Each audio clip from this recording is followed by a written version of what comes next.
everybody. Welcome to Taste Buds NG Cook and Bake second week. Today is the 9th day. We have just one more day to go. That is tomorrow, and we'll call it a wrap. So I'm very excited. We're making one of my favorite dishes, lasagna. So we have different types of lasagna. We have the vegan lasagna, we have the vegetarian lasagna, we have the meat lovers lasagna, which of course is the authentic, the traditional lasagna where you make your tomato sauce with minced meat, right? And of course you can put smoked Italian sausages in it. You can even put chicken in it. You can play around with it, but the traditional lasagna comes with minced beef in tomato sauce, a bechamel sauce, which is the white sauce, one of the 7 mother sauces, bechamel. So in making this lasagna sauce, I'm going to be teaching us how to make a bechamel sauce. A bechamel sauce is one of the 7 mother sauces. It is very important in continental cuisine because you use the bechamel sauce for so many types of fillings or different types of recipes. So it's very important, if you want to be a continental chef, that you learn the 7 different mother sauces, and bechamel is one of the most important of all the mother sauces. So I will be showing us how to make a simple bechamel sauce today using unsalted butter and of course our all-purpose flour and a bit of cooking oil. And I'll be showing us how to make the traditional lasagna tomato sauce with of course some tomato paste, red wine, fresh herbs, and olive oil.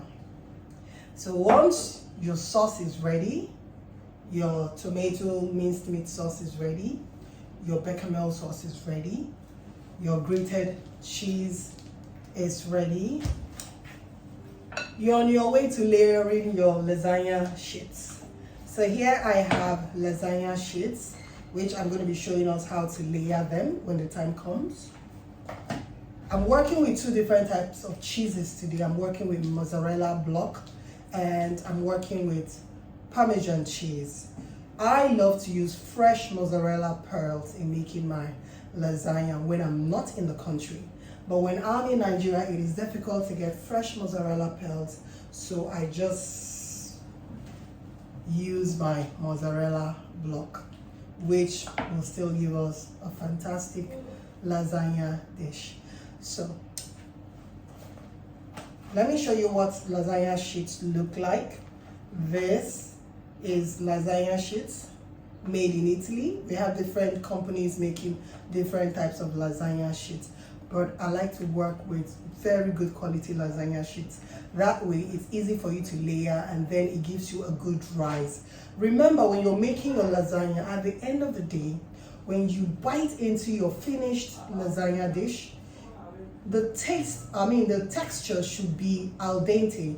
You don't want to be eating lasagna that is soggy. A lot of people cook lasagna and at the end of the day it's either too strong to the teeth or too soft to the teeth. For you to get the lasagna texture perfectly, I advise you layer them without soaking them in hot water first. Some people will like to soak it in hot water first to ensure it cooks properly in the oven, but I would rather layer them that way and make sure that my sauce is juicy enough to cook it while it's baking at the same time. So that way you get your lasagna sheets cooked but al dente. That is the secret to getting your lasagna sheets not soggy but cooked at the same time. So you might be wondering, why is she layering the lasagna sheets and she hasn't soaked them in hot water yet? She hasn't cooked them in hot water. Yes, there are different methods of making lasagna, but the best method over the years, I have experimented both ways, and I can tell you the easiest way to get your lasagna sheets perfectly done without getting them soggy is to prepare them this way. So let's begin with our sauce. We talked about dicing, slicing, cutting, chopping last week. So today I'm going to be showing us how to make the sauce. But we're going to be using finely chopped onions. You can see, to make the class faster, I've already chopped my onions. I have here my already chopped garlic, finely chopped garlic.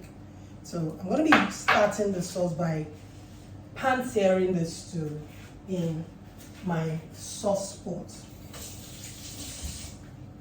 And I'm going to be using canola cooking oil, not olive oil to start with. Remember what I talked about, oil with high heat point. Do not use olive oil when you want to fry on a high temperature. It's going to leave an after bitter taste in your food because the olive oil doesn't go well with high temperature cooking. So I'm going to start the pan searing with my cooking oil. This is canola oil. If you are on a low cholesterol diet, you might want to use avocado oil or flaxseed oil. All of these oils that I just mentioned now are very good for high heat cooking, high temperature cooking. So I'm working with canola oil today. So if at any point in time you can't see, the gas stop, let me know. So I'm going to be putting in about 100 ml of cooking oil into my pot. Just 100. Okay. Then I'll start with my onions, finely chopped onions.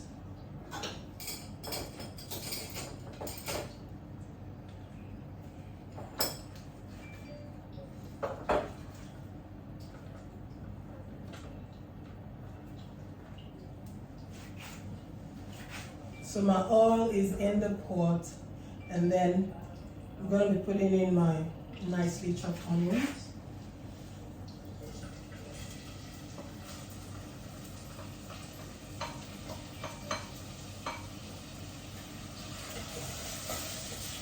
Then we're going to pan sear the onion. And as usual, we want it to release its fragrance, so you don't have raw onions.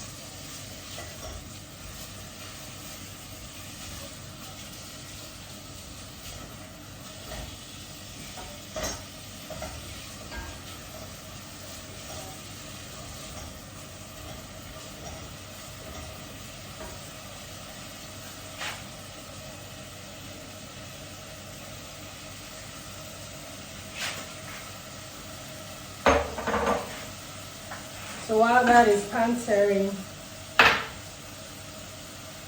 going to chop some fresh rosemary and some thyme. You know, we want our tomato sauce to be rich, flavorful. So the rosemary and the thyme is going to help us to achieve that. That's a red bottle of wine.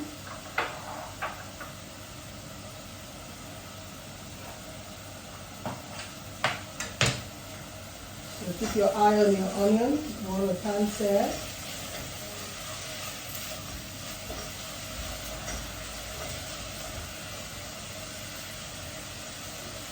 I'm going to be showing you the level of oil in the pot so you know you don't have to use a ton of oil. Okay.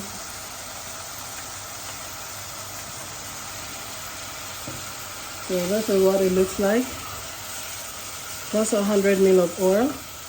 You don't want your sauce to be swimming in oil. Okay.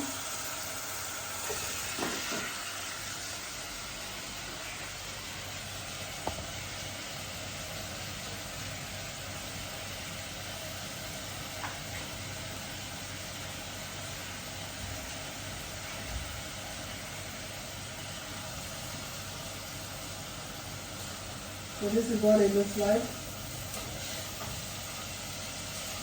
Not very little oil, enough to fry your onion, garlic, and tomatoes. Okay.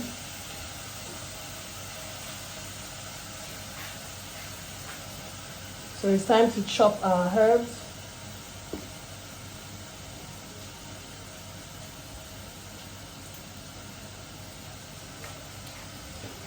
I'm going to turn down the heat.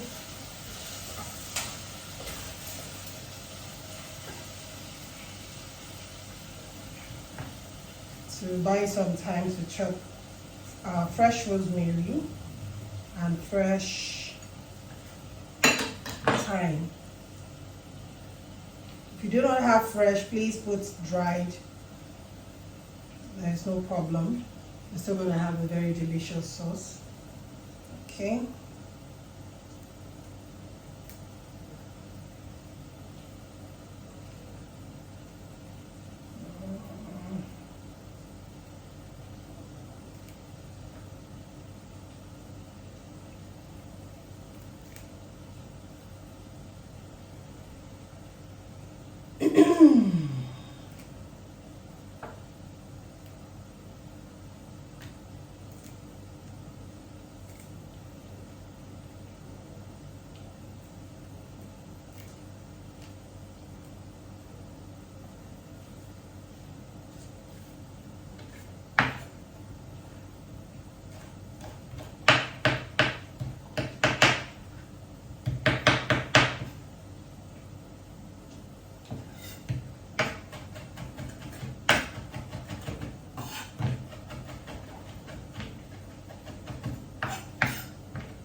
Okay, so I have here my freshly chopped rosemary and thyme leaves. I'm going to be putting it into my onions. Okay.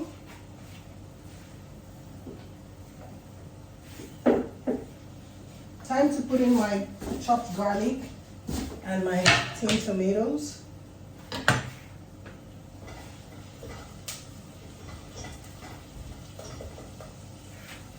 So I'm going to be putting in my chopped garlic, about 2 tablespoons of chopped garlic. I'm going to be putting it into the pot. Freshly chopped garlic goes very well with our sauce that we're making for the lasagna.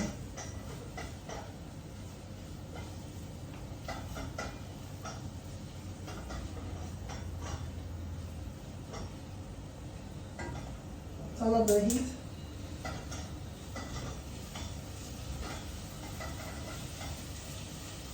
You just want all that flavor to come out.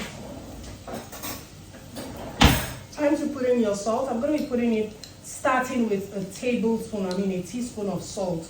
As the cooking progresses, I'll increase the salt should there be need for it. So I'm starting with a teaspoon and a half. Okay.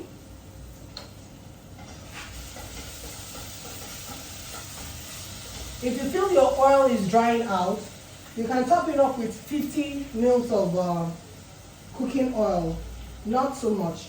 The essence is to have enough oil to fry your onion, your garlic, your tomatoes, but at the same time, you do not want your sauce to be too oily, because if it's too oily, it's going to weigh down on the lasagna sheets, and you don't want that to happen. Sounds good.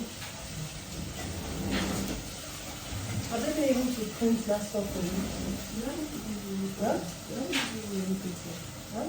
It's a company that didn't give me any prints. I thought you gave them to print. They not printed. I didn't even use them. You didn't give them what? I should have done my phone. You're supposed to transfer it on WhatsApp. I don't like the WhatsApp. And you didn't think you should ask Amarachi. We're not serious. If you're serious, you'll be resourceful.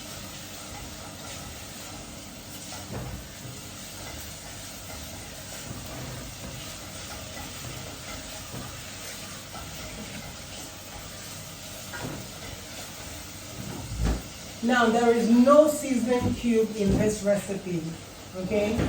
no seasoning cube at all. But if you want to put seasoning cube, you're welcome to. You can put a cube of maybe beef seasoning cube. Since we are working with minced beef, this is my minced beef. I'm working with minced beef. Okay, this is about 600 grams of minced beef. Okay, and I'm working with 500 grams of lasagna sheets. Now, we may or may not use the entire lasagna sheet. It depends on how big your casserole pan is. I am working with, or rather I am baking with this casserole pan. Okay, it's about 12 inch in length and 8 inches in width. So it depends on how many lasagna sheets this pan can take. So I might end up using the entire 500 gram pack. And that is why I have a lot of minced beef. You have 700 grams of minced beef. Okay.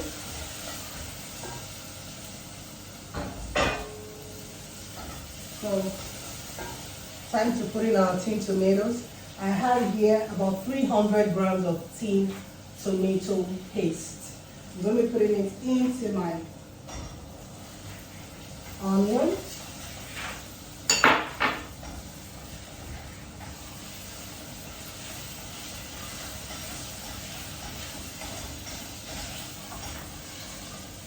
The last thing you want is lasagna that is not rich in tomato sauce, that is dry. You don't want that, okay?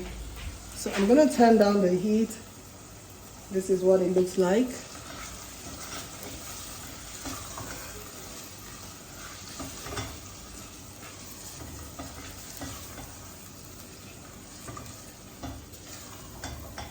So you see the oil is just enough to fry.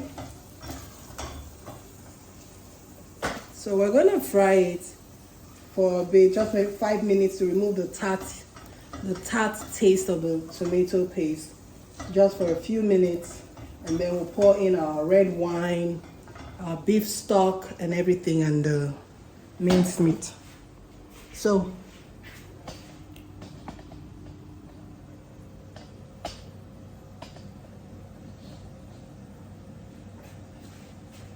in a few minutes time, we're going to be putting in minced meat. But let's just fry it into medium so the tarty taste can disappear. Okay. Okay.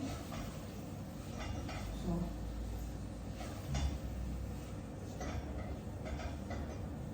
this is what it looks like.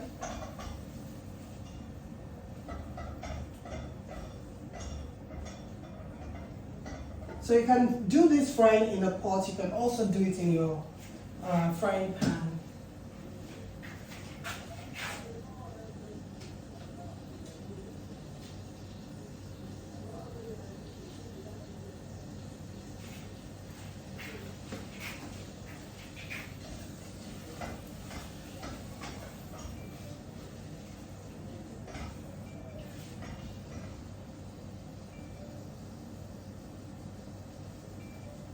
So while that is frying,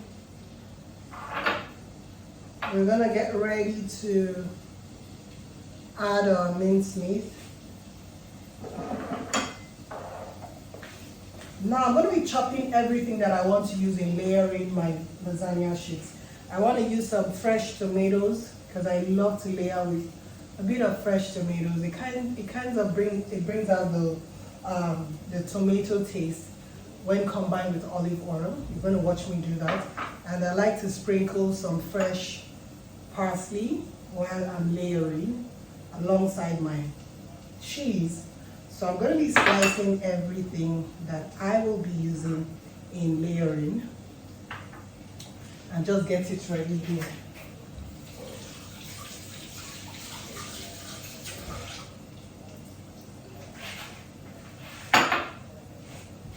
So while I'm slicing, I'm also keeping an eye on the boiling pot because you do not want your tomatoes to burn. Okay, so keep an eye on the boiling pot.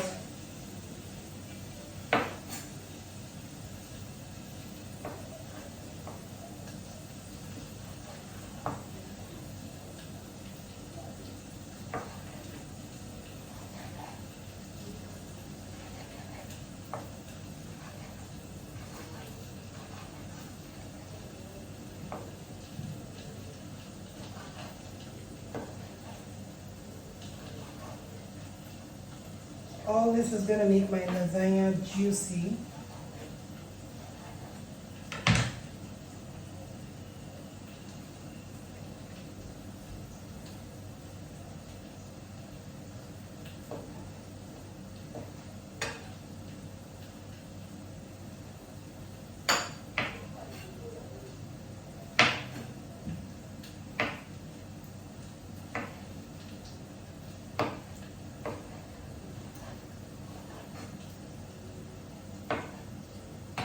Remember to keep an eye on the boiling pot or the frying pot.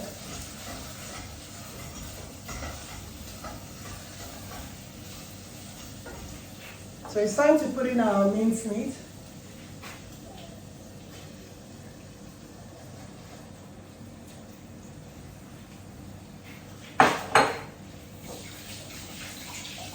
Now with that 700 grams of mincemeat right into the pot, you're going to be needing more salt, black pepper to get it well seasoned. And I'm going to be doing just that, but let me break it up.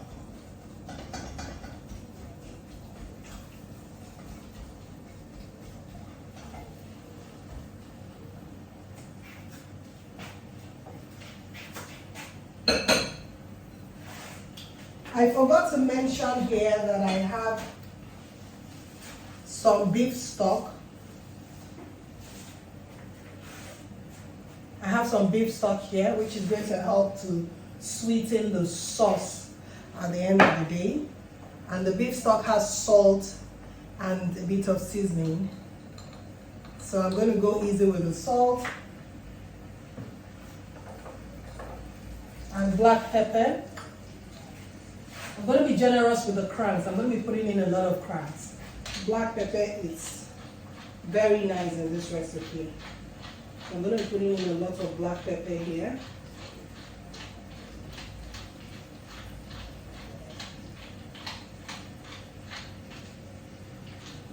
I need like a whole tablespoon of black pepper.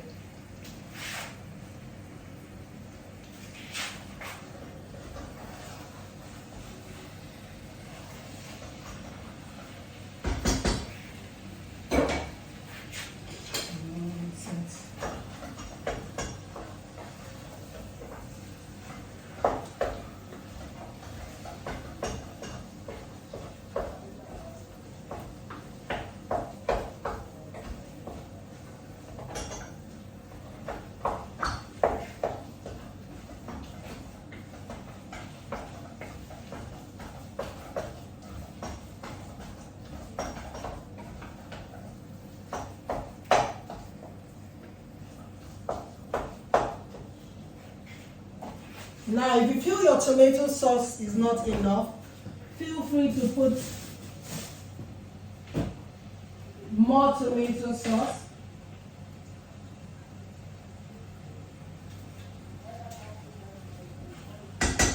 I want my sauce to be more tomatoey. Remember the pizza sauce we made yesterday is right here. So I'm going to be putting in about 2 tablespoons of that pizza sauce because it's all tomato, wine tomato paste. So it's going to make it really nice.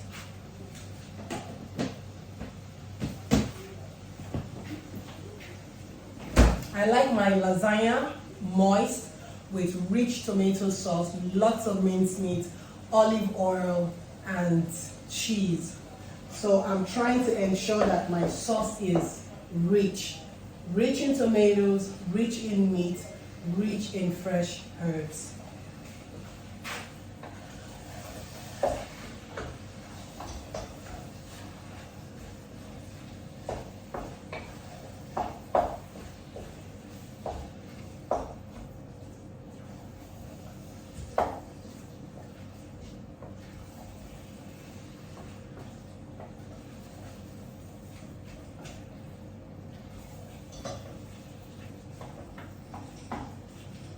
Let me show you guys what it looks like.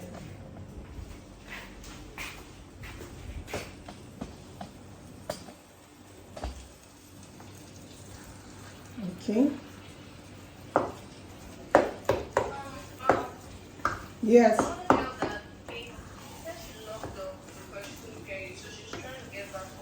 Oh, okay.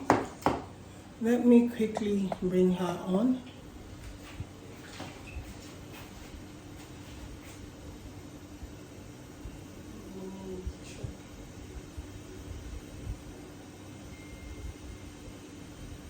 Okay. She's back in.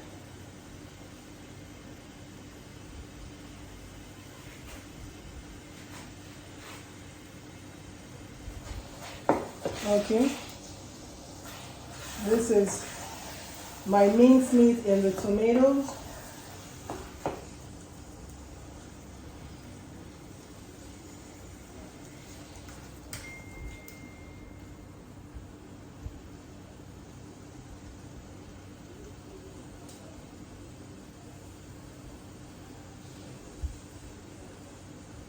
Okay. This is what it looks like.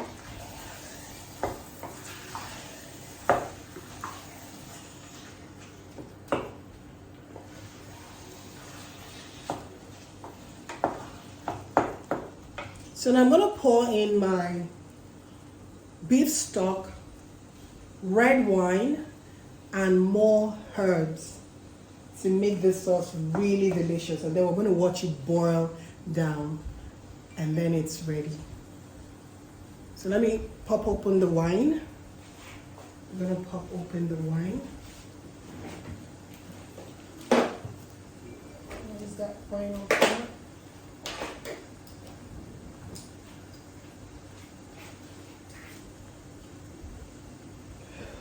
Trying to open the wine.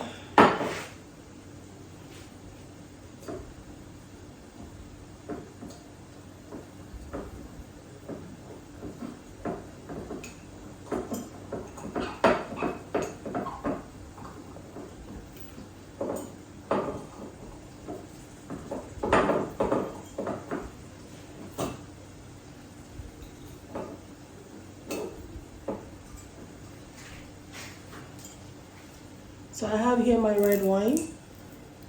Okay. Popped open the wine. So I'm going to be putting about 200 mils of red wine into the sauce. Okay. Make it really rich.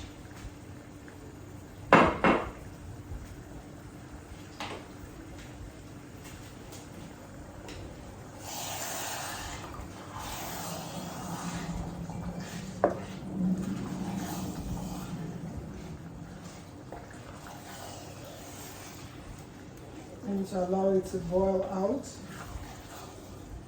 It takes about 10 minutes for it to do that. I'm gonna let it boil out by, I'm going to help it boil out by adding some beef stock. This is just to make our sauce richer. We want the sauce to be very yummy. So I just added beef stock. And then it's time to put in all the Italian herbs that I want in that food. I want oregano in it. I want marjoram in it. If you have dry basil, you can also add. That will make it really delicious.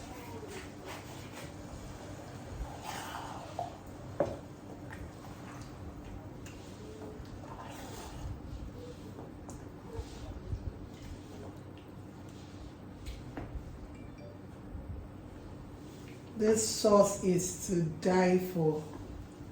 Trust me, it's super delicious. It's just very nice with pasta. I'm gonna turn down the heat because I don't want it splattering while I add all my herbs. I'm getting my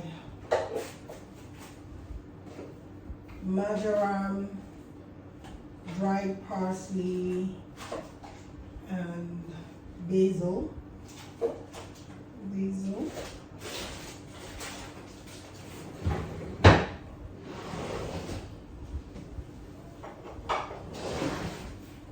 So I'm going to be putting a teaspoon of all the spices that I mentioned. I have here dried basil. So I'm going to be putting in a teaspoon of dried basil.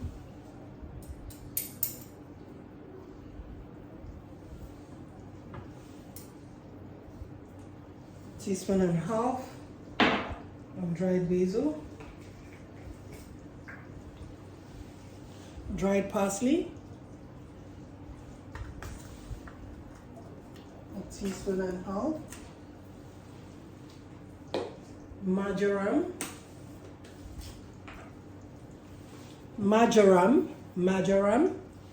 a teaspoon and a half.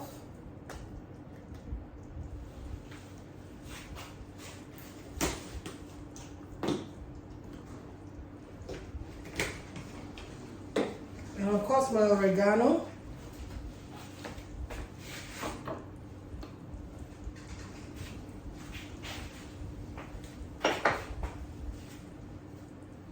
I have here my oregano.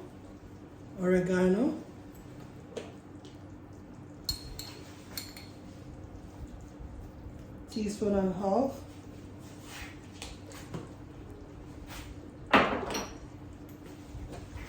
And I'll just be putting paprika just for the coloring. Teaspoon of paprika and a half. Okay, so we're good. All we have to do now is just wait while our sauce boils over so the alcoholic content can evaporate, the water content will be reduced, and all the ingredients will be well incorporated into the sauce, and then our sauce is ready. So while that is boiling, we might start preparing our bechamel sauce, which is the white sauce.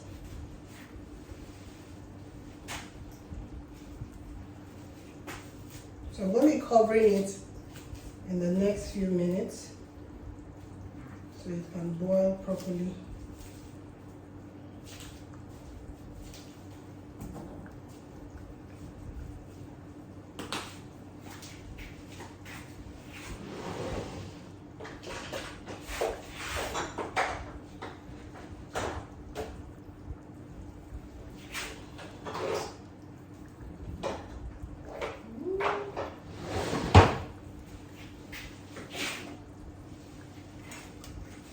So we're going to put a bit of olive oil for flavor.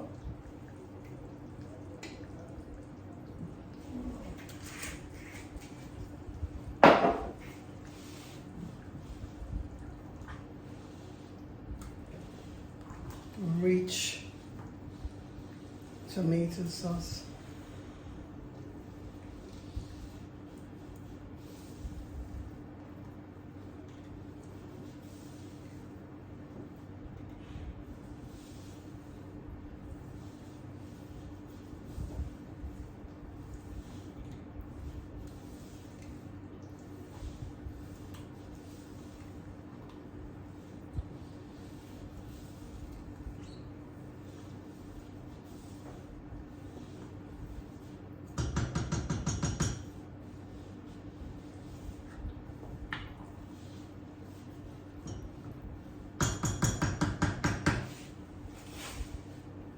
Taste for salt and pepper.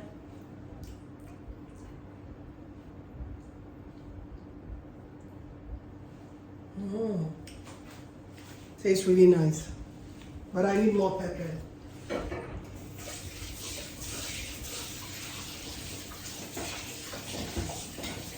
You can feel free to add a bit of chili pepper flakes if you want it to be, a bit spicy. Or you can just stick to the black pepper. You can still add more crumbs. Okay.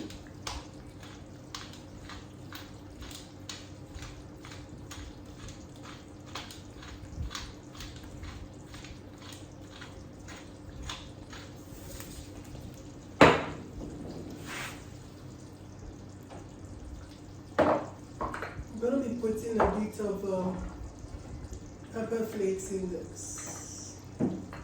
Chili pepper flakes. Just to give it a bit of heat, I'm going to put a bit of chili pepper flakes, about a teaspoon. chili pepper flakes, a teaspoon and a half of chili pepper flakes.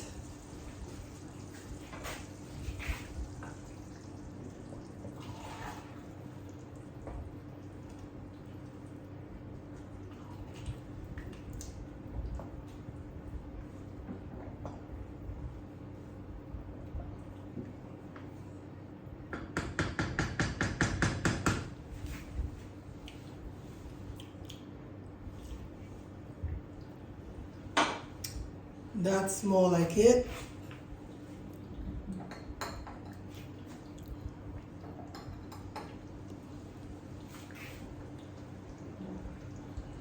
Pinch of salt.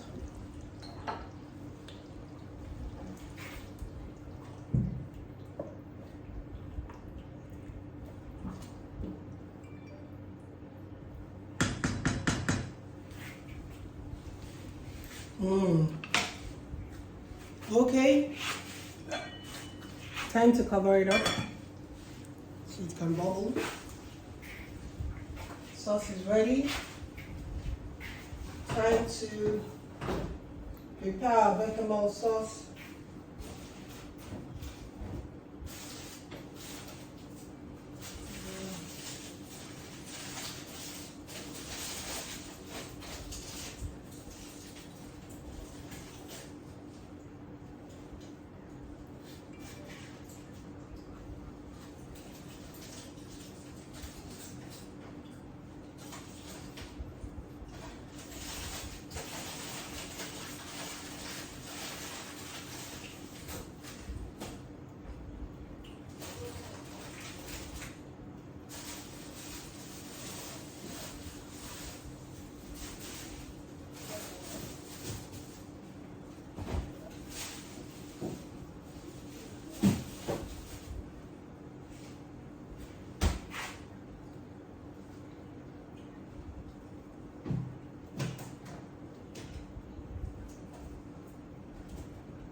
So it's bubbling, almost there.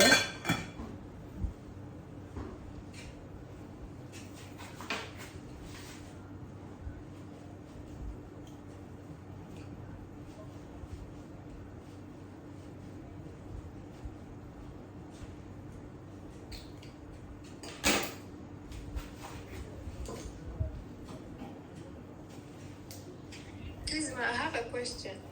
Okay. The lasagna chips, can I get it in Nigeria here?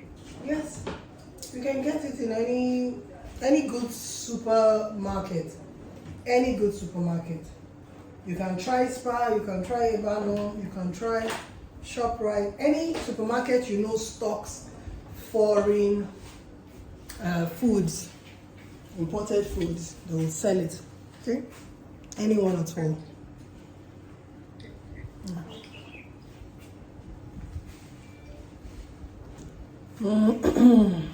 So while that is boiling, let me mix my bechamel sauce. Let me get a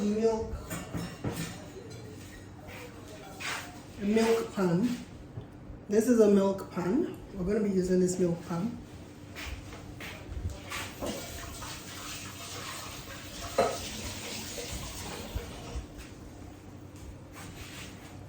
So we're going to be using this milk pan to make bechamel sauce. And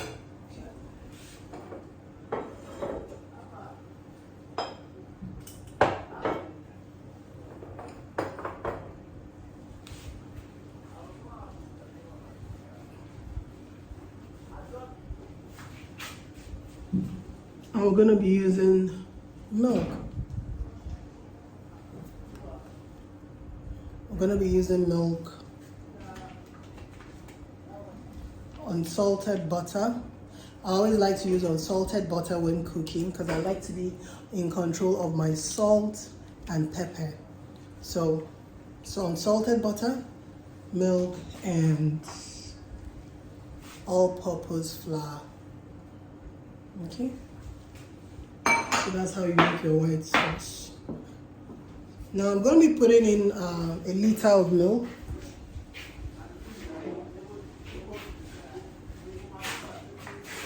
Into my measuring cup.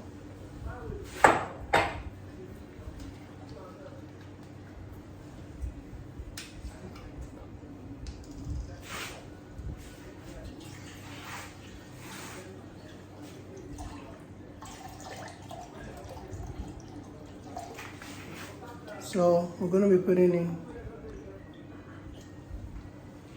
about a liter. We might not use it all. So let's start with 600. Then if we need more, we can add more. Okay? Always good to get your milk ready because bechamel sauce thickens really quickly. So you don't want to be running up and down looking for your milk while it's thickening. No, you don't want that to happen. So I'm going to be putting in about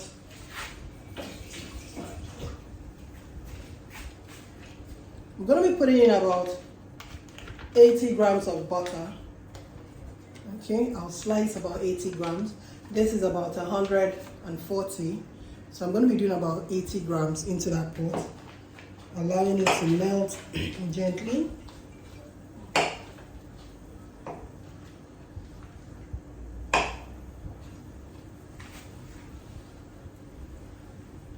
Okay.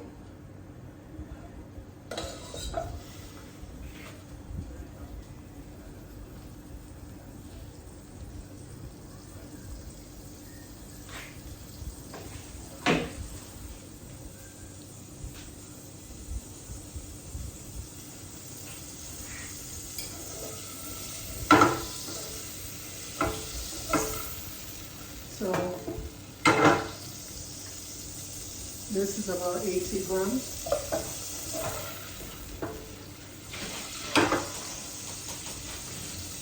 I don't think I like the camera angle.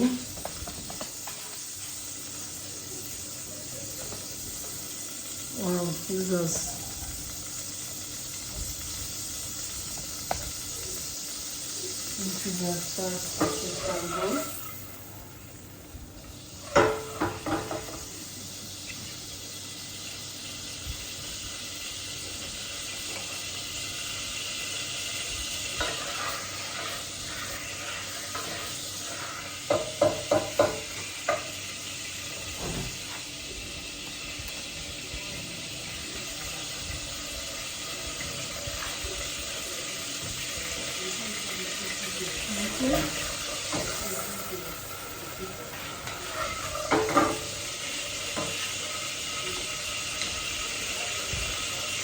I'm going to put about 2 tablespoons of canola oil just to help the butter so it doesn't dry out easily.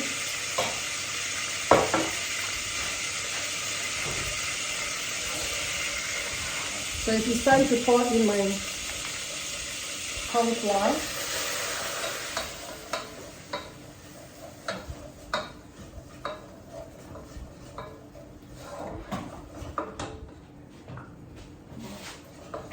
Okay.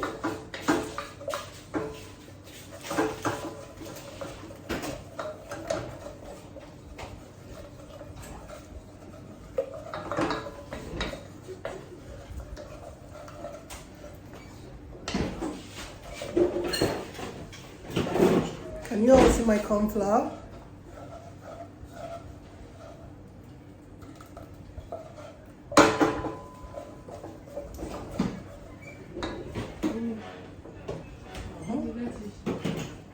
Okay.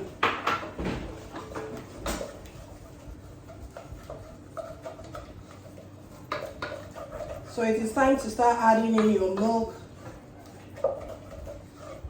until you get the right consistency. So So before we do that, let's quickly check on our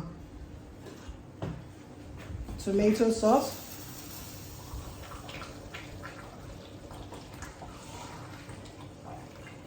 Okay. Okay, sauce is almost ready. Okay.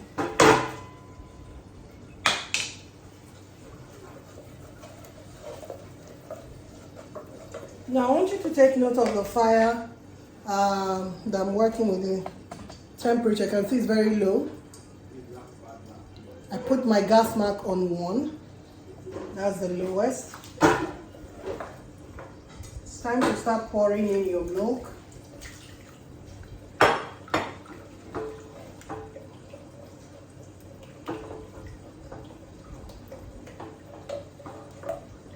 You can see the milk is getting thicker.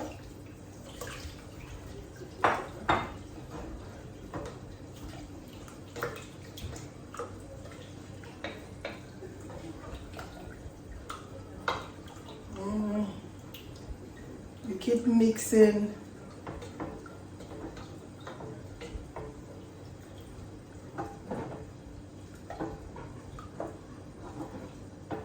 Until you get a smooth, thick slurry.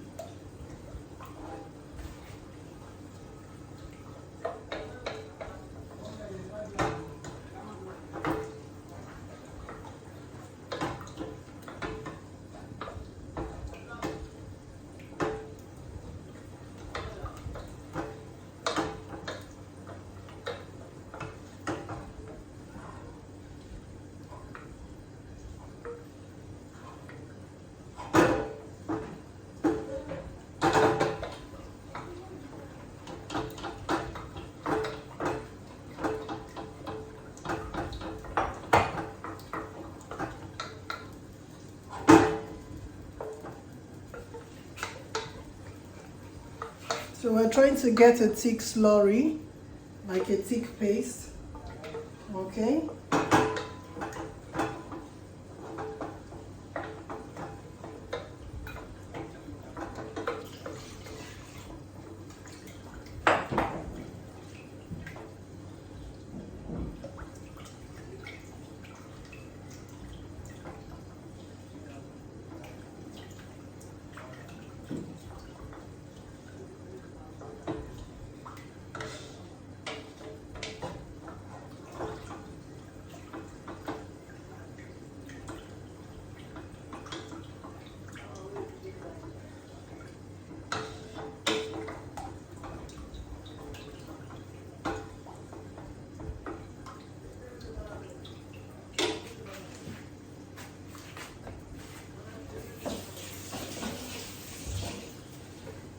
So gradually the milk is going to start thickening. Our bechamel sauce is going to start thickening. Never cook milk on high heat, be patient.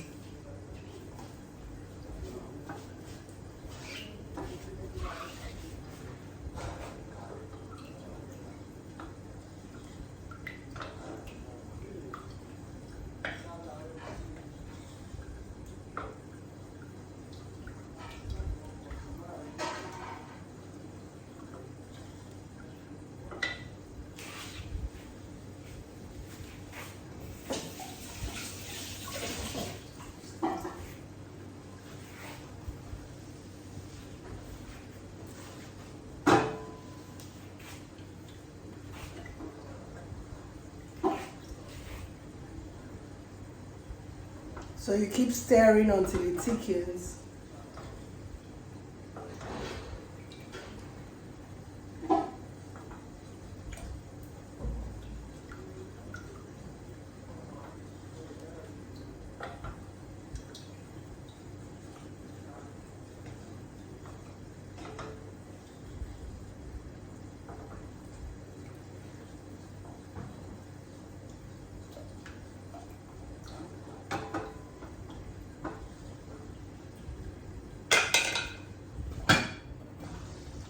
Let's stir our tomato sauce. I don't want it to get burnt.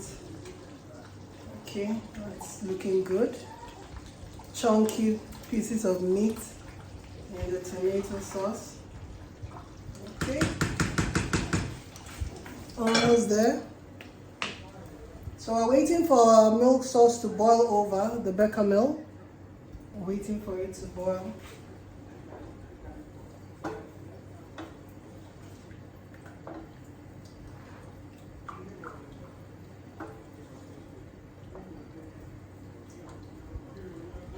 Bad thing with bechamel is that you cannot leave it. You just take your eyes away for 1 second. Everything has become seedy. It has become rough. So you want to keep your eye on it.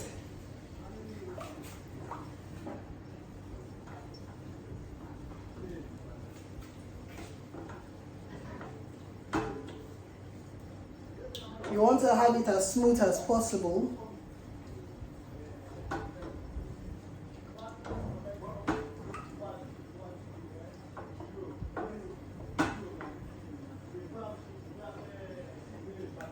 Now, when you go into pastry making, you find that your bechamel sauce is so important. You use it for a lot of pastry fillings. So it's a very important sauce for you to learn how to make and make it nicely.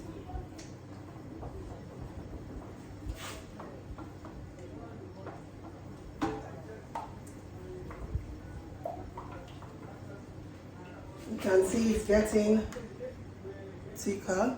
You can see the way it's dropping off my spoon. It's getting thicker. When it starts bubbling on top, you know it's ready.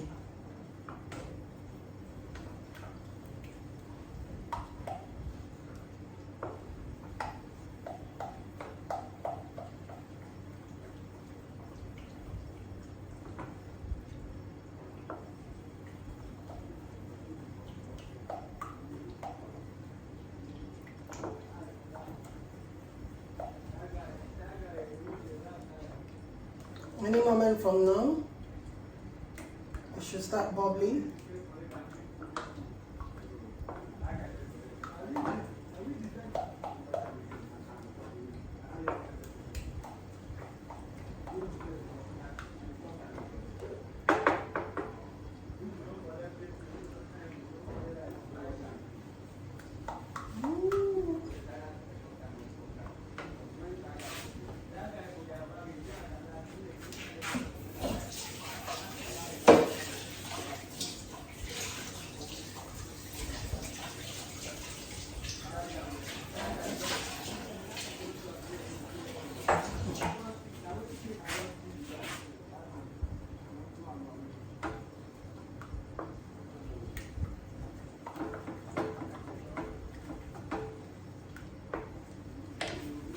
So our meat sauce should be ready by now. Remember, we don't want it to be too dry. We need to have a bit of moisture content so our lasagna sheets can cook. Okay? You need to have a bit of water content in your sauce. Because remember, we're not cooking our lasagna, we're arranging them directly from the pack. So that one is ready. So sauce is ready. Once your bechamel is also ready, you're good to go.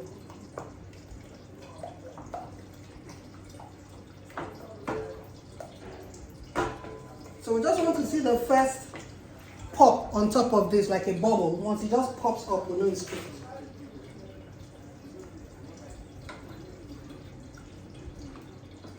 Yep, that's it.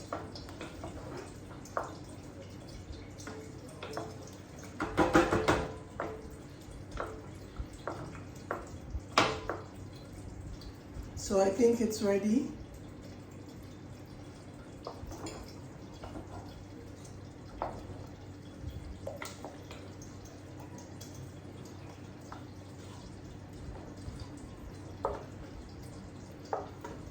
It's ready.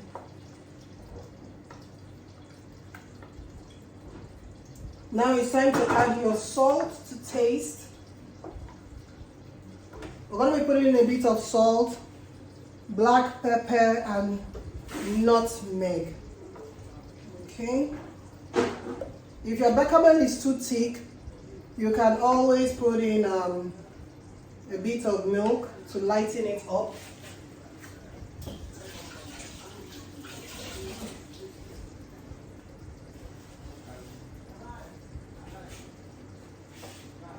If you feel it's too thick, you can always put in just a little bit of milk to lighten it up. If you feel it's too thick.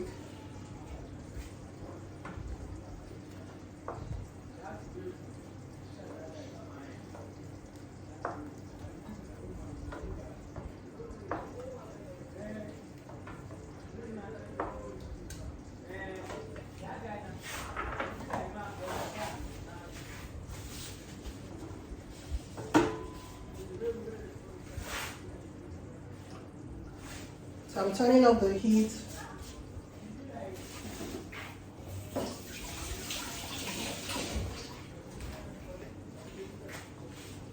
Time to put in some black pepper,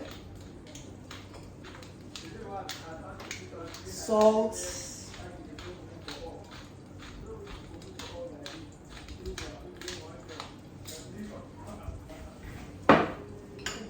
and a bit of nutmeg. 1.5 teaspoons of salt.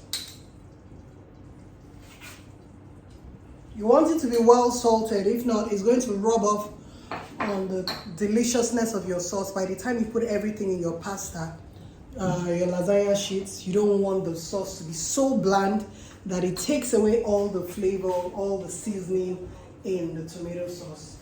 So I'm going to be grating in a bit of nutmeg in there to just make our lasagna bechamel really flavorful, nice.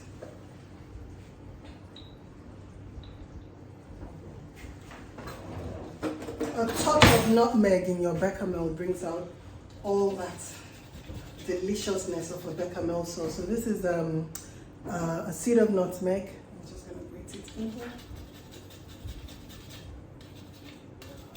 Come on.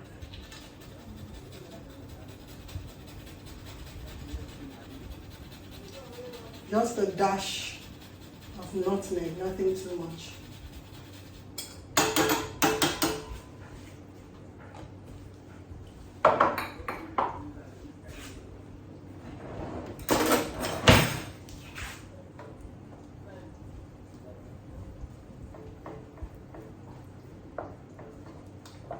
Now that it's hot, everything will be properly incorporated.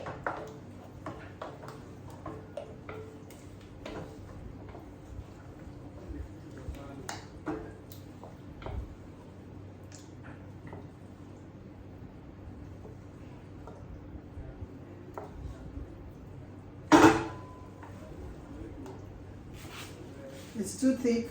I think I'm going to put in a bit of milk.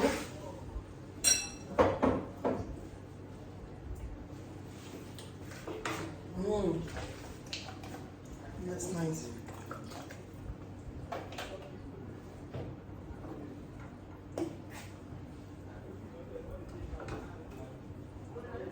Just keep adding milk until you get the consistency that you are looking for. It's your meal, it's your recipe, so make it as thick or as light as you want.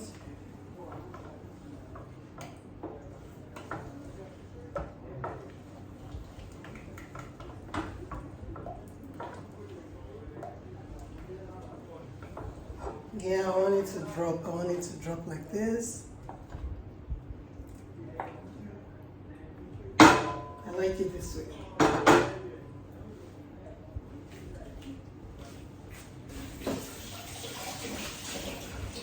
So bechamel ready, tomato sauce ready. It is time for us to layer our lasagna.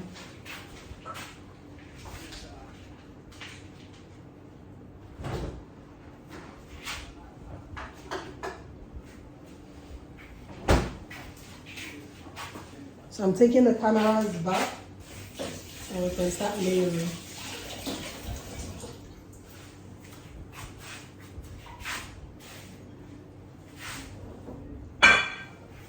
Any questions as to how we made our bechamel and the lasagna?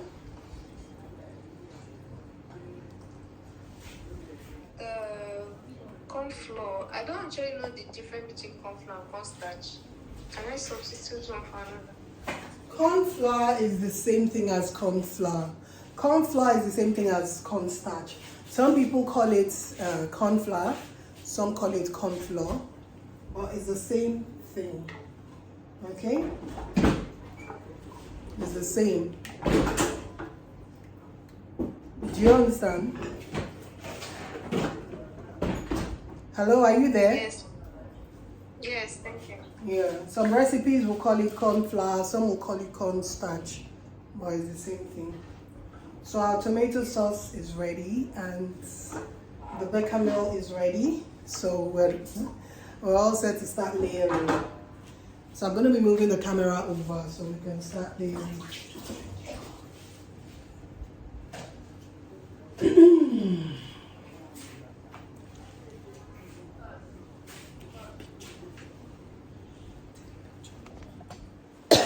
We'll finish the first stage, so take a picture of the food and then we can start layering now.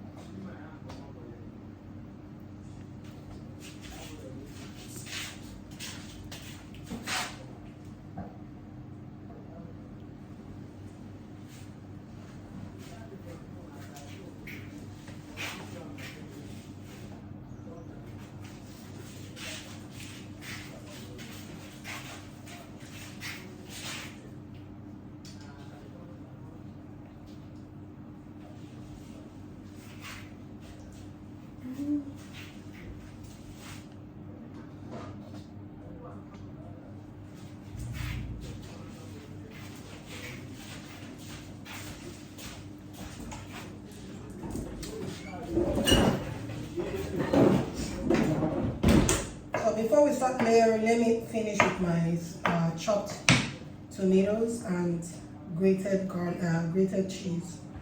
Just a little bit of tomatoes on that.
How can I help you?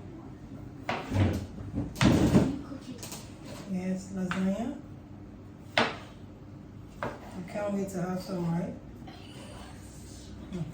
Okay, so just give me some time to soon be ready, okay?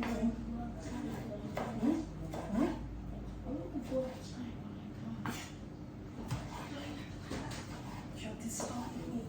You can't without Abiba or Marachi. Okay? Go and finish your homework.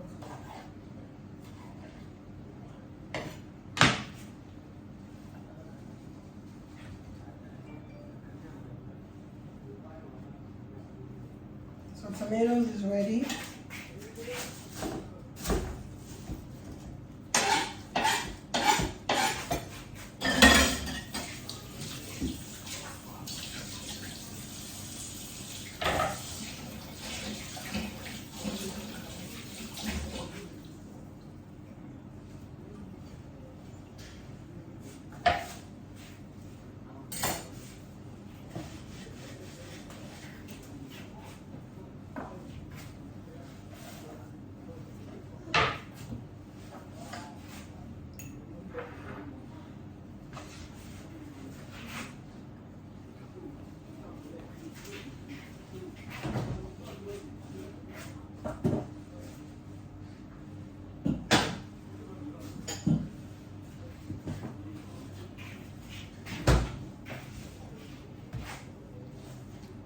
on, let me get the cheese ready as well.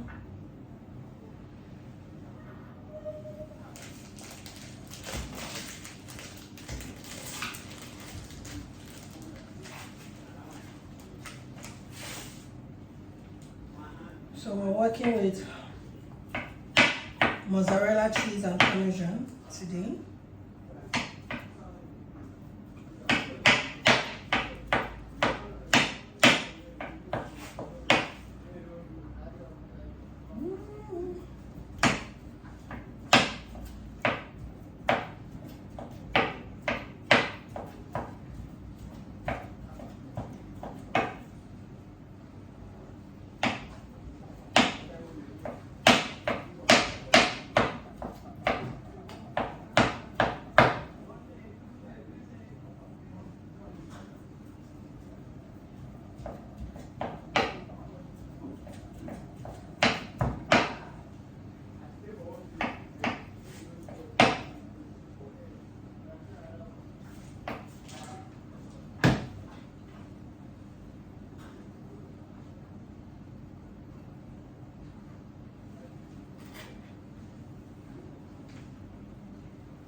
Ma'am, Yes, please, what's the difference between cheddar cheese and mozzarella?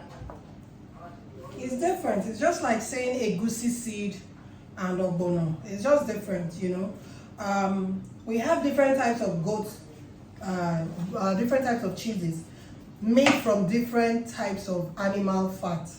So the flavor, the texture is what makes one cheese different from the other. Okay, it's just like halloumi cheese. Halloumi cheese is very hard to eat. Goat's cheese has a pungent smell. Blue cheese smells very strong, while mozzarella has very mild smell. Cheddar is more milky. Even the cheddar has two types of cheddar, the white cheddar and the yellow cheddar. So cheeses are just different. It's the way it's prepared, the ingredients used, the temperatures used in making them, and the maturity days. You know, some cheeses will mature or they will keep them to ferment longer than others to get that taste, that flavor, and that texture. So it's all different, yeah. So different cheeses, different recipes. Okay, I thought I could substitute cheddar with mozzarella. For lasagna, it's always mozzarella that tastes better, you know, and give that stretch. I don't know what the cheddar will look like, but you can try it. Mozzarella is fine for lasagna, parmesan is fine, and some other kind of cheese that has a mozzarella texture, you know, it's nice. Never tried cheddar for it.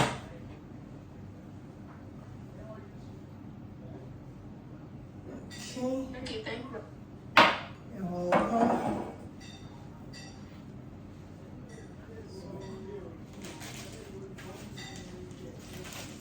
This should be enough.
the camera, you know, when you're looking at something from the camera, you'll see it upside down.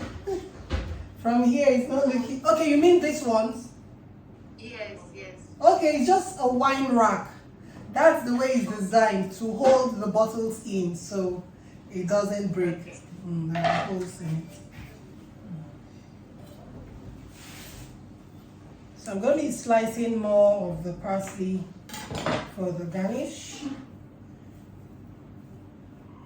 Just like our pizza, once we start layering, that's it.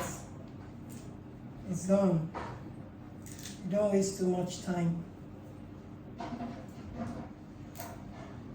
The difficult part is getting all your ingredients ready. Once they are ready, you're good.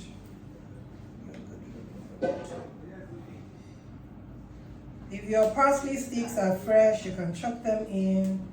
It's not a problem. I'm happy for today's class.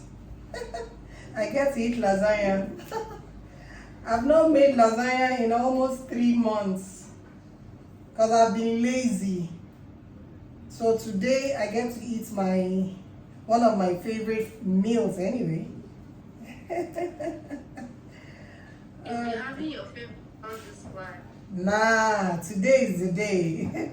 Today and then afang soup. The day I made afang soup, yeah. Afang soup was one of my best Nigerian soups. Personally, I like afang.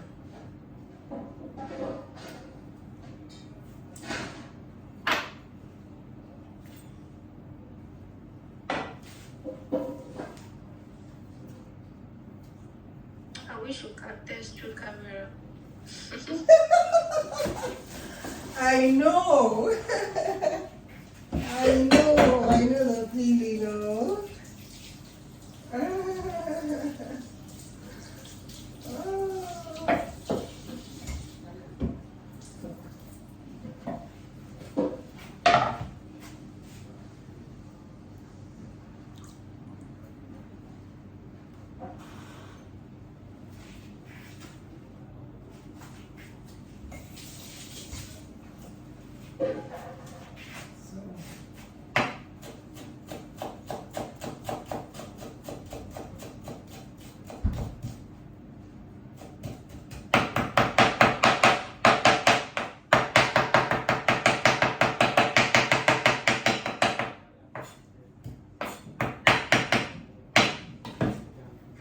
So while it's in the oven baking, we'll make our green salad.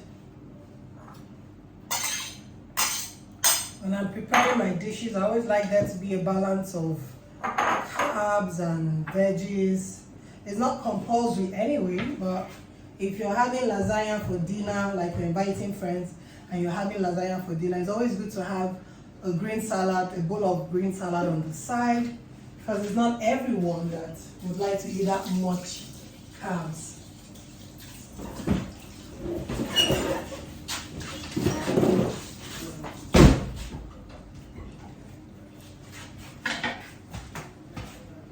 What are you getting Johnson to eat? Hmm? Hmm? There's that from soup now. Hmm? Does he prefer that one? Okay, whatever, just give him something because this is dinner. So I think that's about that. We have our cheese, parsley. Although I prefer basil, basil actually tastes really nice in your lasagna, but they couldn't get me basil today. So I have my tomatoes, chopped parsley, cheese, salt and pepper, olive oil, and some beef stock that I like to sprinkle, just to make sure that there is a bit of moisture in the casserole bowl. So it's time to layer.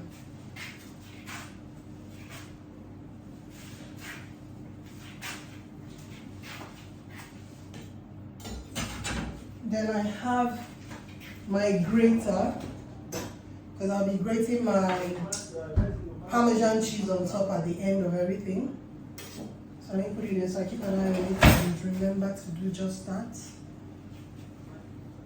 I'm going to turn the oven to gas mark 180 degrees to start heating up for about 20 minutes.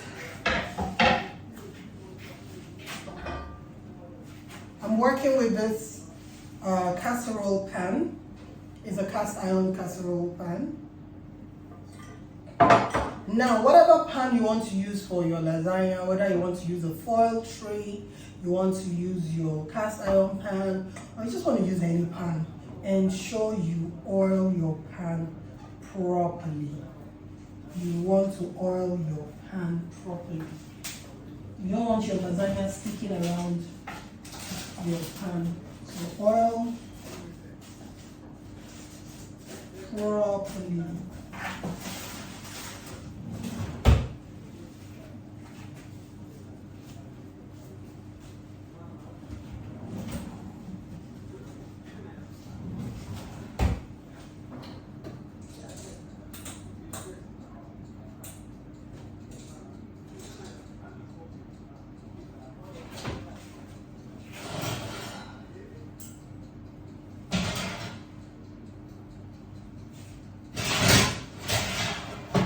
Middle rack.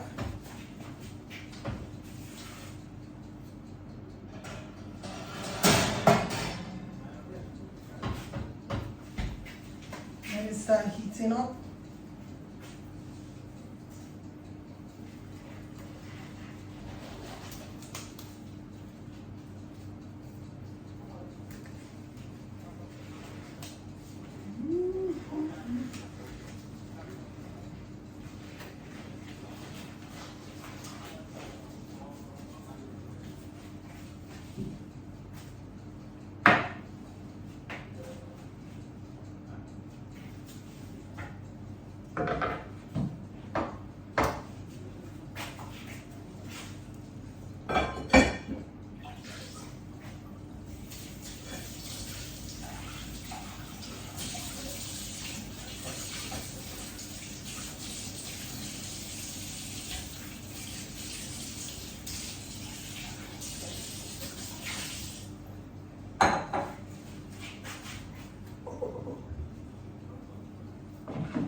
Our bechamel sauce.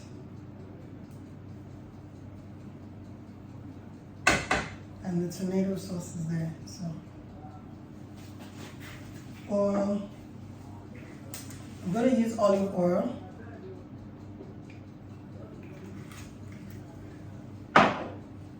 So oil. You can use olive oil, you can use butter. So oil.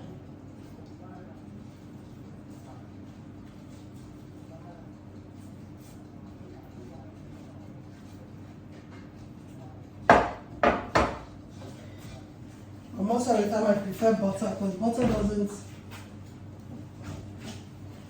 butter doesn't dry out easily. Olive oil dries out easily, so it's safer to use butter for a longer lasting oil feel. The olive oil is still going to be there with our tomatoes, so let's just put some butter on the sides all around.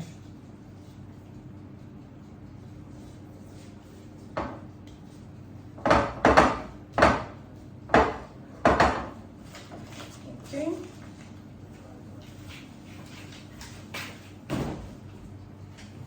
The last thing you want is for your lasagna to stick. Now I like to put a bit of olive oil on the base to cook the tomatoes. It makes it juicy. Watch, olive oil, tomatoes.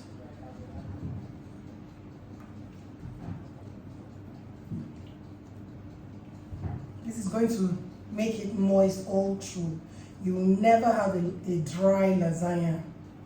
Never ever if you do this. The lasagna will always be. Woo! It's always moist.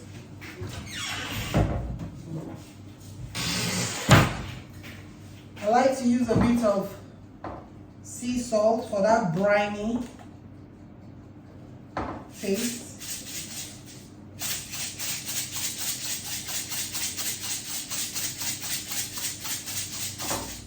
Always properly season your food. Now we're going to start layering our lasagna. First layer. Now this is what your lasagna sheets look like. Okay. See?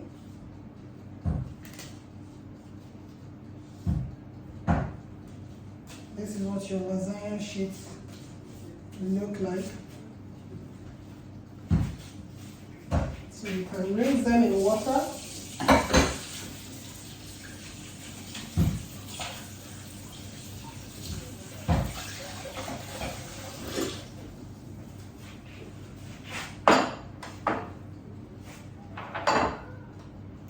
You don't want to leave them in water for too long because it's going to soak.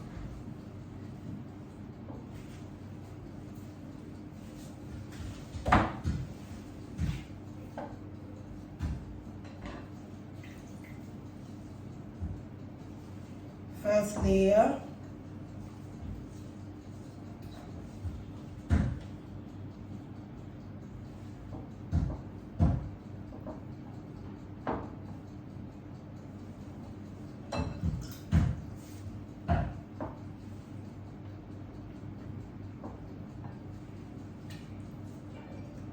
When layering them, you want to leave some space so that it can cook.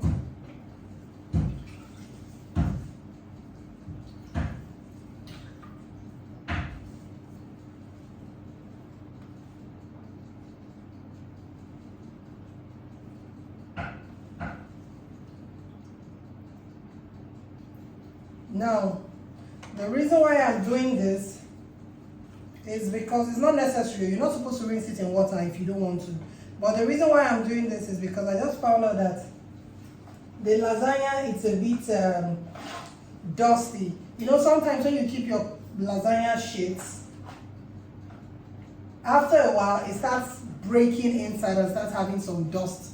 Like, you know, it's not always dry. Sometimes it happens like that, or sometimes it's dry. Okay, so that's why I'm just rinsing it. If not, I would have just layered it right away. So the first layer is going to look like this. You're trying to make it look like a bed sheet.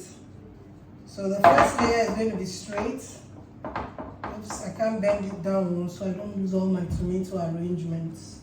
Okay, but I just want you to understand what I'm talking about. 2 layers each. Nicely covered. Now we're going to start with tomato sauce. Tomato.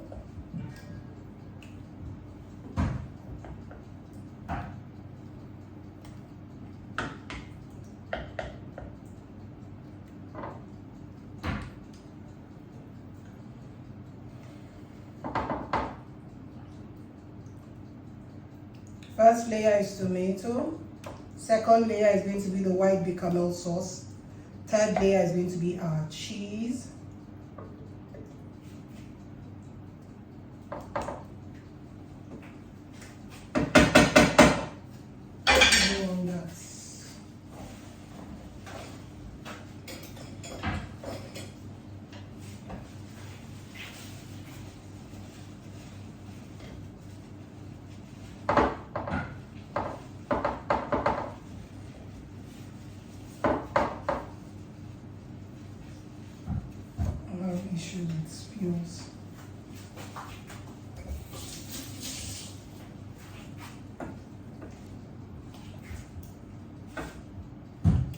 So nicely cover it up. First layer tomato sauce, second layer bechamel sauce.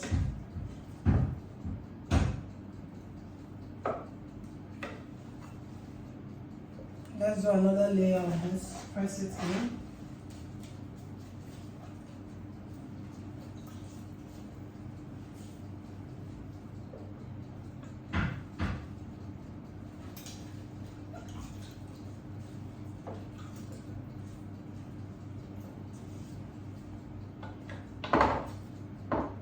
Gently press it in, don't break it, but press it in so it goes into the sauce.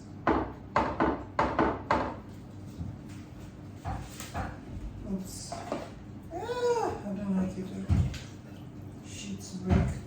These sheets are very fragile, that's why I say gently press in.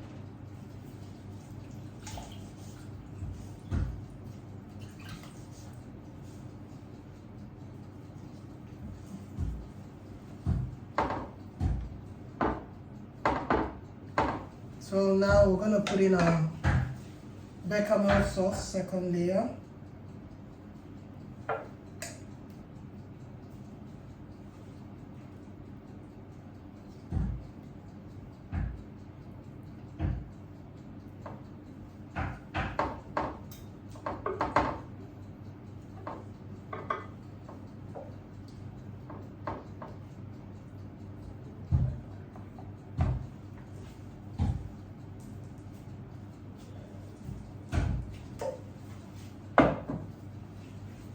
Third layer, we're going to add the cheese on the third layer.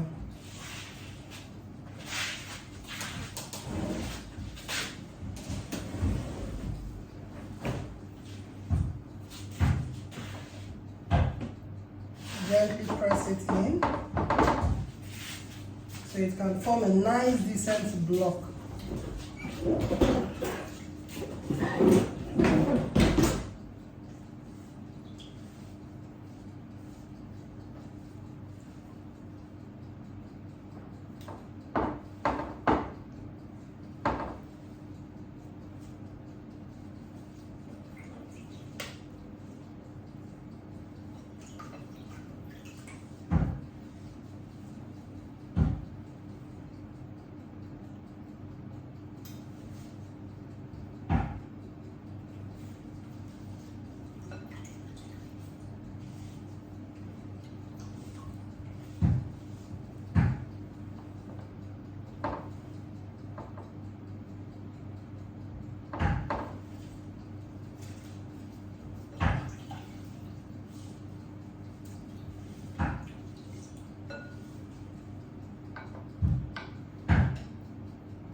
Generous amount of cheese in here. Let's put in our cheese.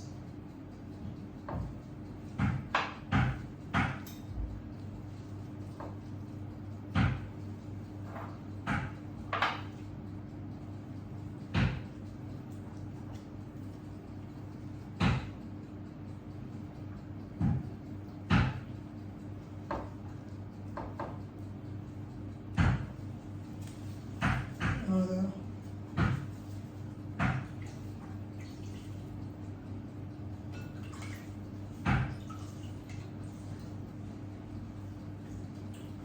If there are no dust particles in your lasagna sheets, you don't need to rinse them. It's not necessary. If you find it a bit dusty, you can do this, just rinse one at a time.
Okay.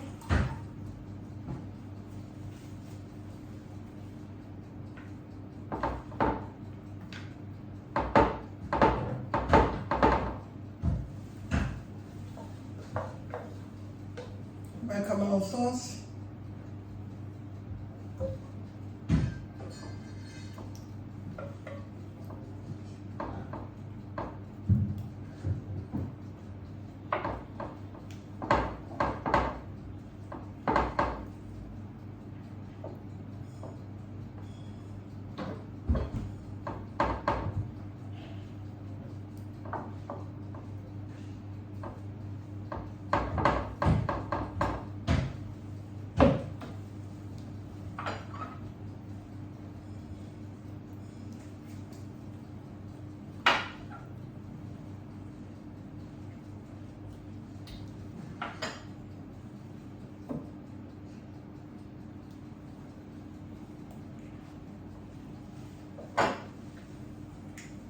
Flavor of this olive oil makes a world of difference. So let me start the sprinkling here.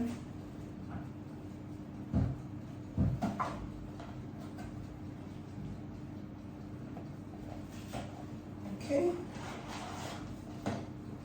Last layer in.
So remember to always gently push it in. So it's going to form a nice block of lasagna when it's out.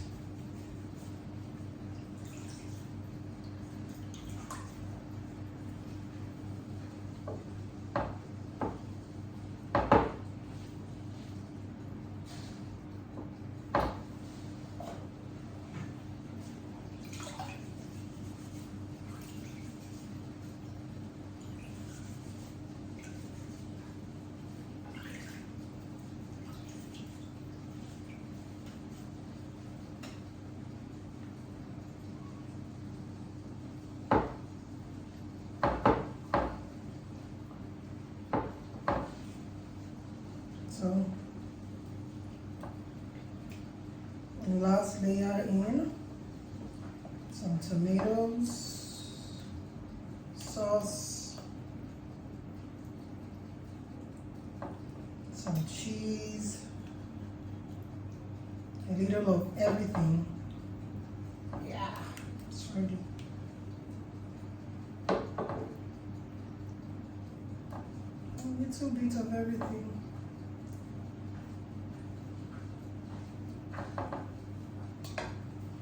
Now I like to do this just to ensure that I have enough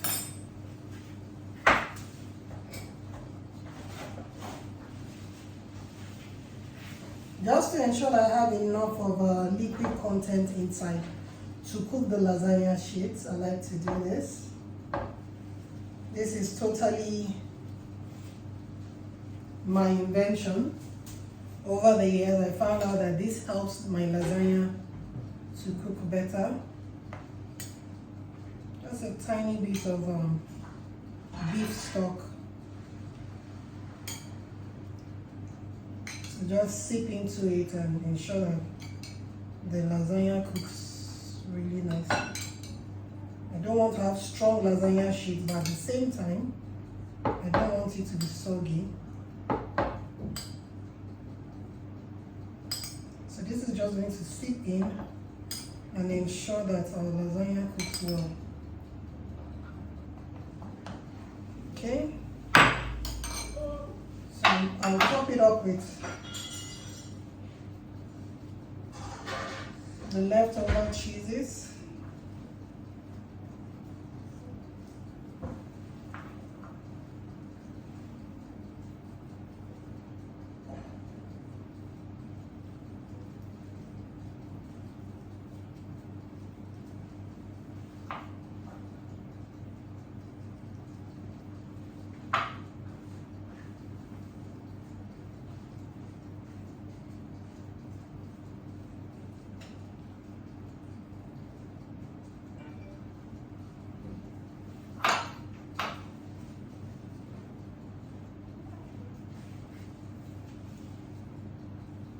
So this is all I have left. I need a little bit of cheese, just a little bit.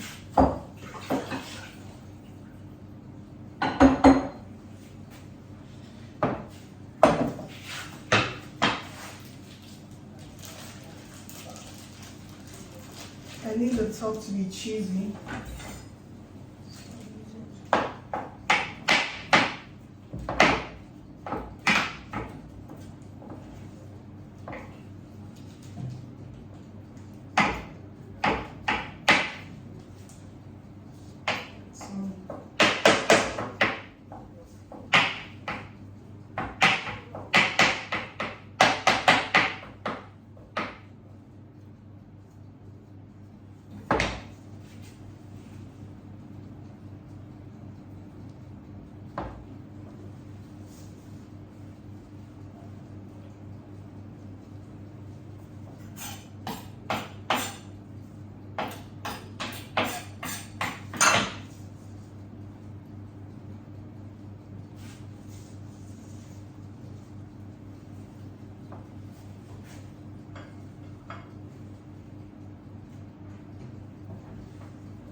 Some parsley.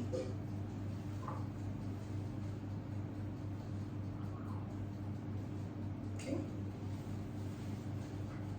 Then of course I'm going to grate the Parmesan cheese in there.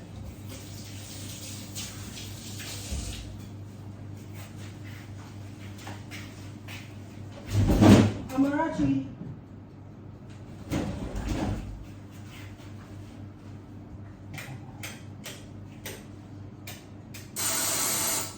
Our oven is ready. Amarachi, is she outside?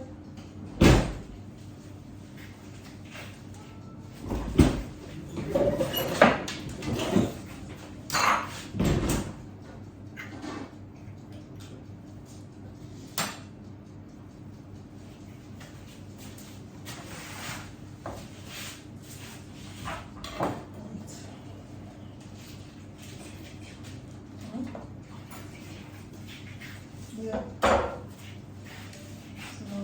now we just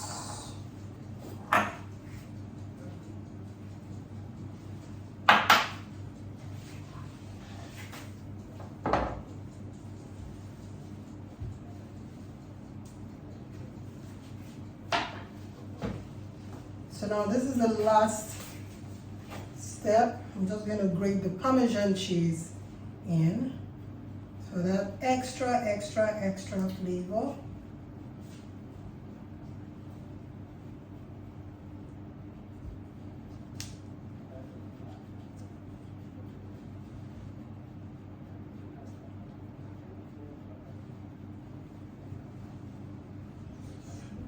This is sure going to be one hell of a delicious bowl of lasagna.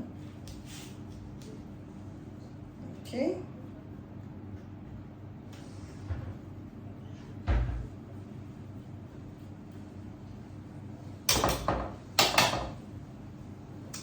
Voila, we're done. You can add a bit of pepper if you want. Just some crunch of pepper and a bit of sea salt.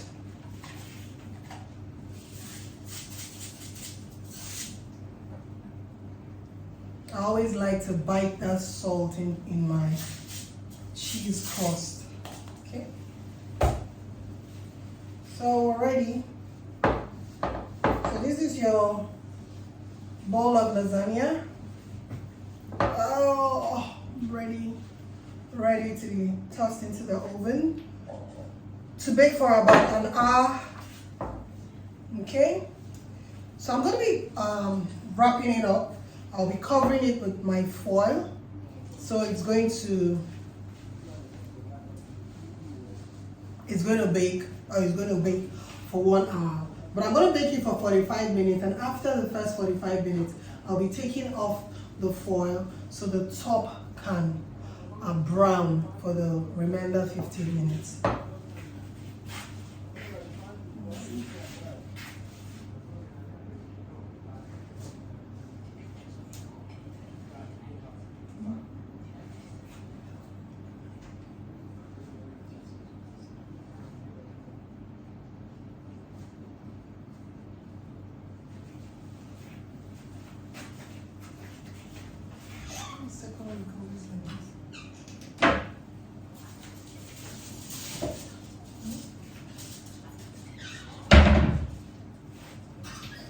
So our oven is set. I'm going to be wrapping it up.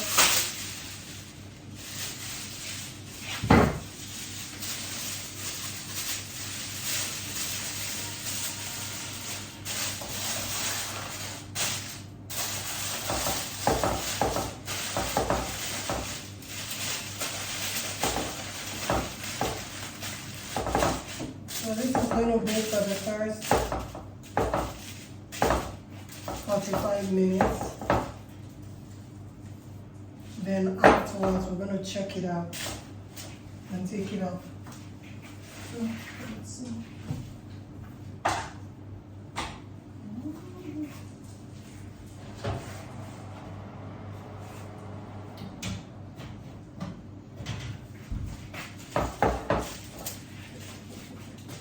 So we're going to set the timer for 45 minutes.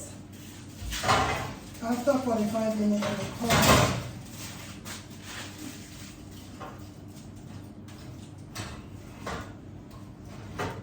We'll come back and check for it after 45 minutes. Let's see.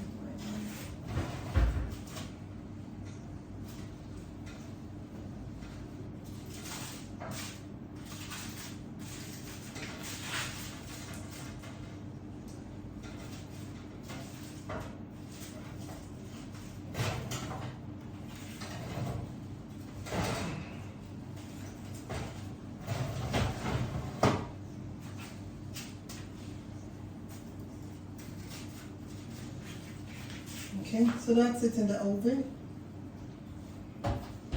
Set the timer for 45.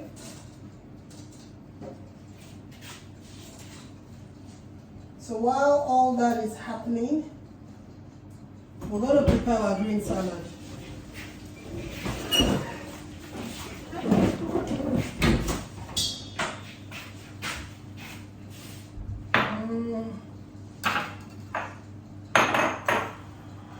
We're done with everything here. We're going to leave some for garnish.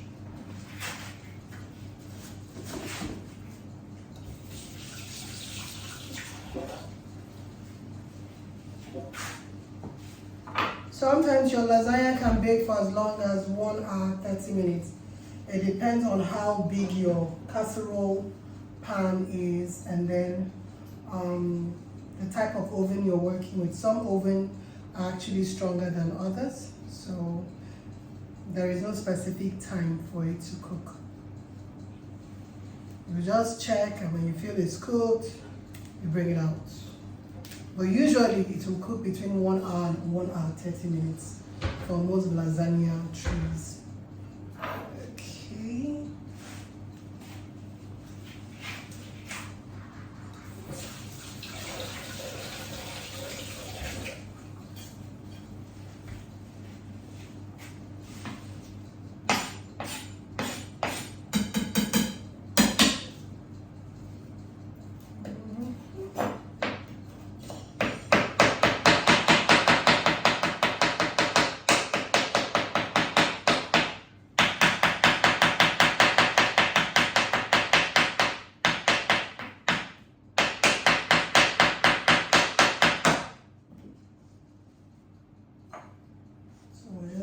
Keeping this for the garnish.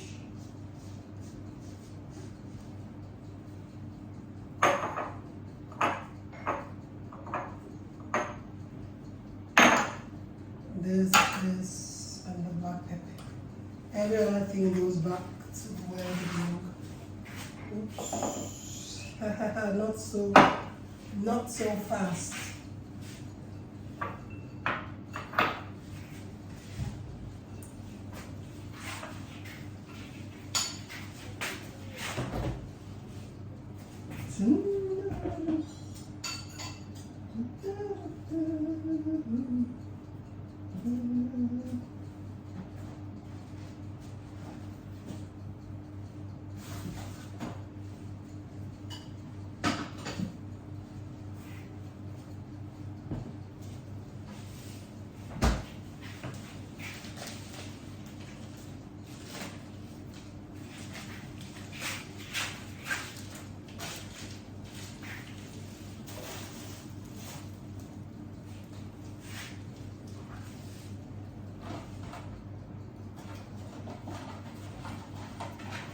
So in that entire pack of 500 grams of lasagna, this is the only thing left, one sheet. Maybe I should have just used it. So I'll bring it. So I'm clearing out the table so we can start our green salad while we wait. While we wait for the lasagna to come out.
Take out, please. Take out,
So this is my lasagna seasoning.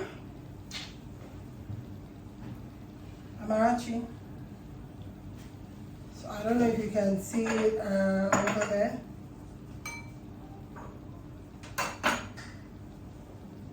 Here's the mayonnaise.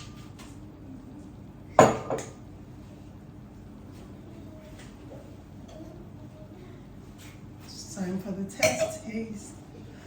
So lasagna is ready. So it's time to slice through. But the thing with lasagna is you have to exercise a bit of patience. You cannot slice through it. You have to give it about 5-10 minutes so it can sit before you slice. If you slice through your lasagna when it's piping hot, it's all going to break. Okay, it's not going to come out in those nice squares you want to see it in. It's going to break. So we want the lasagna to come out nicely. Sorry.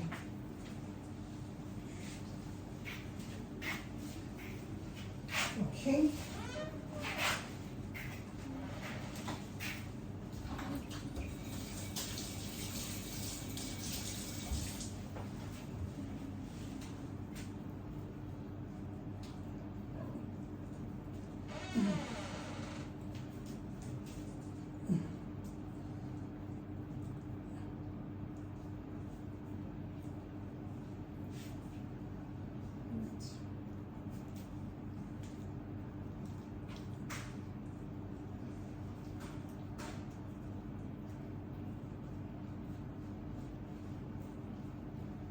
So I want you to take a picture.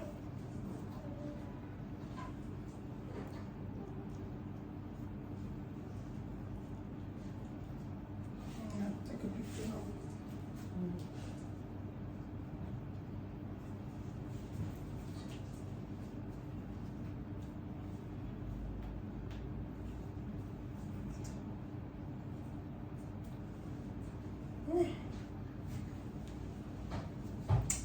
This is so nice. So now, let me get a plate for the salad greens.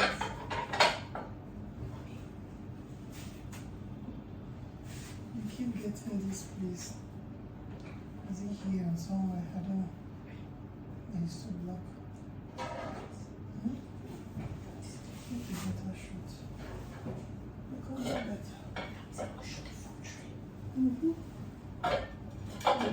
Come and snap on my side.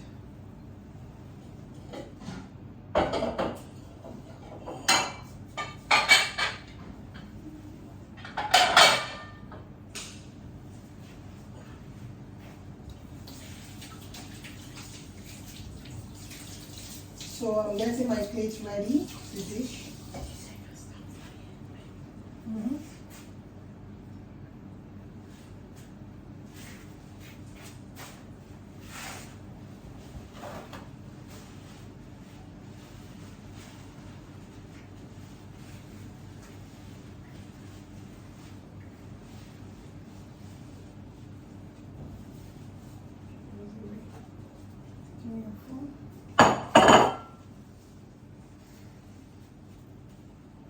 So I want to dish the salad while we wait for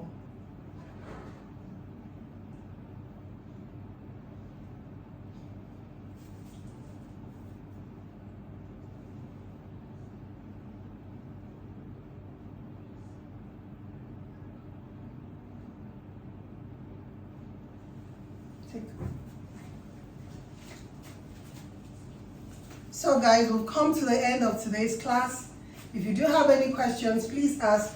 What I'm about to do now is to put in my leafy greens on top of my cucumbers and scallions. Of course, with my apples. They are now as crisp and as dry as I would like them. And I'm going to dress it with the leftover salad dressing, which is intentional. So that's it. You use your hands and you lift them up. That's how to get it piled up high. That's the secret to getting it that high. That's how it's done in restaurants. But you wouldn't know that, would you? So I'm just going to show you minutes to serve it. You cannot leave it unserved for more than 5 minutes. My bowl is too small.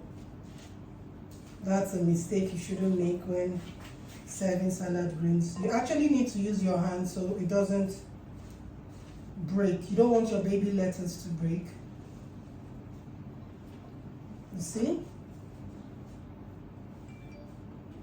It's gonna break. This bowl is too small. You don't need that. I'm gonna get a bigger bowl. Can I have a bigger bowl, please? Get me a bigger bowl, please. I need a bigger bowl. I don't want my baby greens to break.